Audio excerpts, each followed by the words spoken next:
ধারায়, যেই ধারায় ধারার সৃষ্টি হয়েছে, পৃথিবীর সৃষ্টি হয়েছে, ওই ধারাকেই বলে রাধা। ধারা ধারা ধারা ওই রাধা, তাই রাধা কৃষ্ণের যোগ মূর্তি বলে। এইভাবেই ব্যাখ্যা, সেইভাবেই কাজ। আর এখানে রাধা কৃষ্ণের বানিয়ে শেখার পরে বউকে নিয়ে সব ভালোবাসা ইত্যাদি করছে, এগুলো সব বন্ধ করা কথা। ওই বন্ধ তার টাকা লাগিয়েছিল বউকে নিয়ে বেরিয়ে যাবে, এরকম ভাবে হয় না। রাধা কৃষ্ণের সুর বা গাথা বাধা হচ্ছে সেটা, সেই ধারার নামে হচ্ছে এখানে রাধা। ওগুলো সমস্ত মানুষের কল্পনা আর গল্প, মুখরোচক গল্প, ওই যে মানুষকে ভুলাবার চেষ্টা করছে। কৃষ্ণ এত বাচ্চা ছিল না, এত বোকা না, সে এরকম দূরদূরি করবে, লুকিয়ে বেড়াবে, ঘুরিয়ে বেড়াবে, এই সমস্ত কথা মানুষকে বিভ্রান্ত করছে। সুতরাং সেই কৃষ্ণ হচ্ছে মহাকাশ, মহাকাশ থেকে তো সৃষ্টি হচ্ছে। সেই মহাকাশের সৃষ্টির যেই পথ, যেই ধারা, সেই ধারার সঙ্গে মহাকাশের যুক্ত, তাই হলো ধারায় রাধা। ধারা ধারাই হলো যুগল, মানে তার ধারার সাথে মহাকৃষ্ণ সাথে যুক্ত আছে বলেই যুগল মূর্তি। সেই মূর্তিকে সম্মান দেয় মহাপ্রভু যখন দুই হাত তুলে মহাকাশে রাধা কৃষ্ণকে স্মরণ করলেন। সেই রাধা কৃষ্ণর নামে নাম হলো এখানকার মথুরা বৃন্দাবনের রাধা কৃষ্ণ। যেমন রাম, রাম সাগরতা আছে, রামা আছে, রাম রাম রাম রাম আছে, কত রকম রাম আছে। যেটা বড় সেটাই এরকম, ঘৃণার দিক দিয়েও বড় রাম রাম, ছাগলের দিকেও বড় রাম, পাঠার দিকেও বড় রাম পাঠা। মানে বৃহৎ ধারায় আবার বাড়ির কাজগুলো করে রামা কাজ করে, সব জায়গারই শ্রেষ্ঠ স্থান অধিকার করে আছে রাম।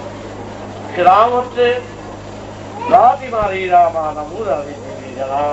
ওই রাম মহাকাশেরা হচ্ছে মহাকাশের সুরের ফলিত হচ্ছে, সেই বর্ণে বর্ণিত হচ্ছে রাম। আর নারায়ণ সেই বর্ণনায় বর্ণিত রাম নারায়ণ রাম। সেই মহাকাশের নাম অনুযায়ী হয় ব্যাখ্যায়, আখ্যায়, জীবনের সুর, স্বাধীন চিন্তার সুর, ব্যক্তির সুর রয়েছে ওই রাধা কৃষ্ণের শিক্ষায়।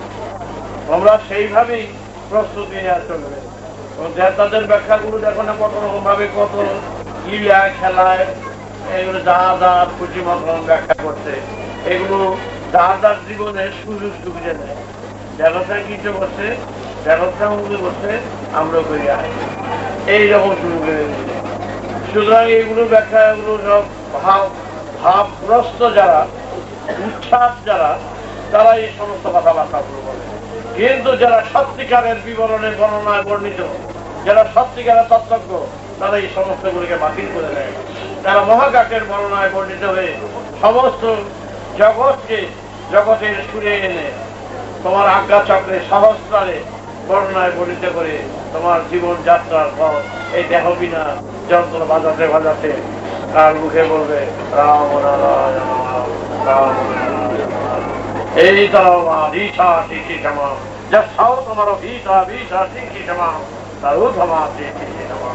এই মহাকাশের বর্ণিত রাম, সেই রাম নারায়ণ রাম তোমাদের বিবরণের বর্ণনায় সাথে যুক্ত করে তোমাদের কানে দিয়েছি সেই সুরধ্বনি, যেই ধ্বনি তোমরা বীজ আকারে রয়েছে।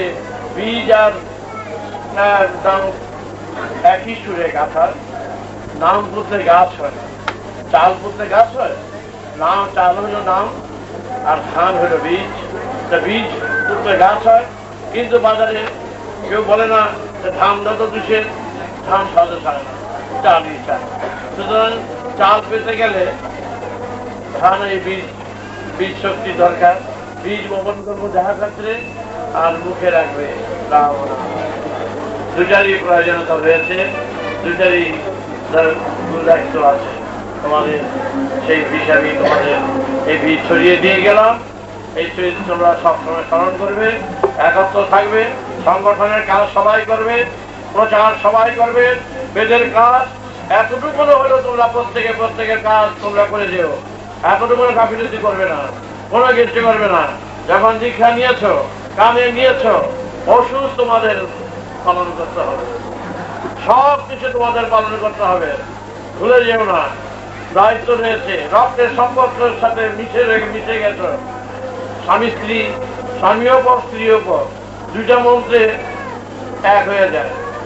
হ্যাঁ, ছিল চক্রবর্তী হয়ে গেল ভট্টাচার্য, ছিল মুখার্জি হয়ে গেল চৌধুরী। সুতরাং মন্ত্রে যদি পুত্র পরিবর্তন হতে পারে, মন্ত্রে যদি টাইটেল পরিবর্তন হতে পারে, তা আমার মহামন্ত্রের সুরে কেন তোমাদের পরিবর্তন করতে পারবো না? আমার রক্তের সাথে তোমার সম্পত্তি চলে গেলে, স্বামী মারা গেলে স্ত্রী সম্পত্তি পায়, স্ত্রী তো পর।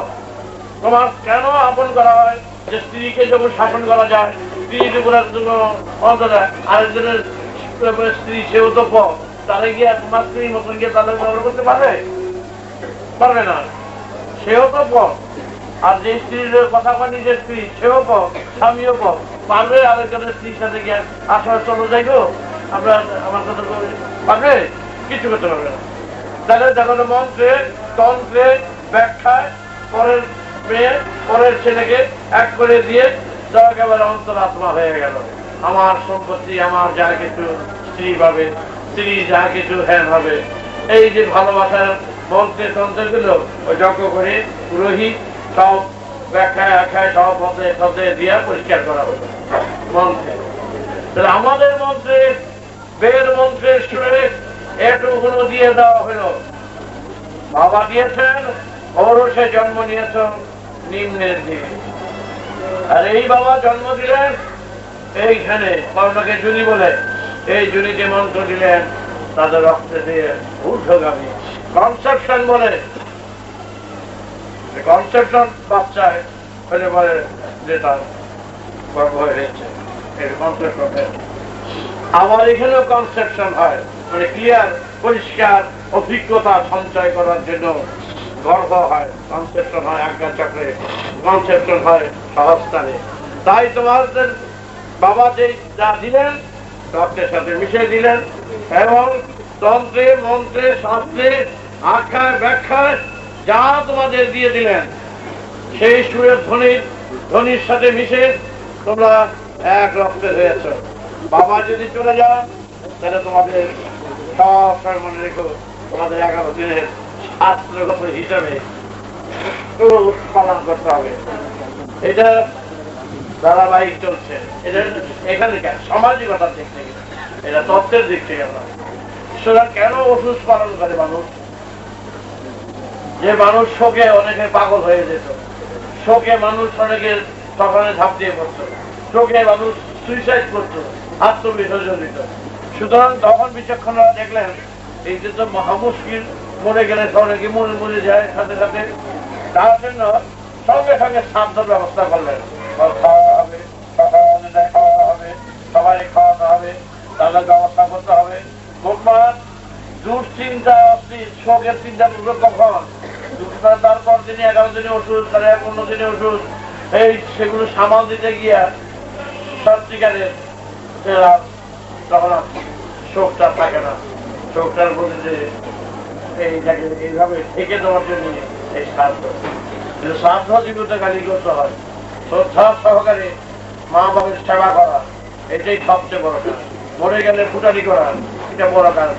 হাসতে মা বাবাকে সেবা করবে, অবহেলা করো না, রাগ করো না, দুঃখ করো না, এটাই হলো গুরু দক্ষিণা। গুরু দক্ষিণা কোনটা? গুরুকে প্রচুর ঢেলে দেওয়াটা গুরু দক্ষিণা নয়। মা বাবার সেবা করবে, স্ত্রী পুত্রের সেবা করবে,